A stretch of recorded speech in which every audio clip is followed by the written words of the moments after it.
دایکێک لە پێناو دڵنیابوون لە سەلامەتی کچەکەی هەموو یاساکان تێک دەشکێنێ.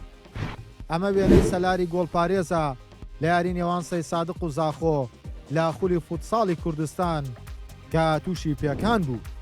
دایکی سەلار کە بۆ هاندانی کچەکەی لە یاریگادا ئامادە بوو، حاڵەتی کچەکەی بە چاوی خۆی دەبینێ و بەرگەی نەگرت لە دوورەوە تەمەشای تەندروستی کچەکەی بکات، بەڵکو بە هەڵەداوان خۆی گەیاندە لای کچەکەی و تاکو دڵنیا نەبوو لەوەی کچەکەی باشە جێی نەهێشت.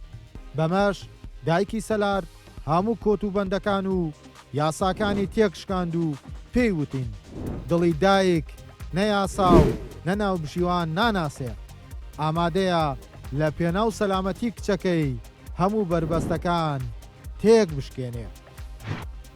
تۆ پێمان بڵێ چیت بۆ دایکت هەیە؟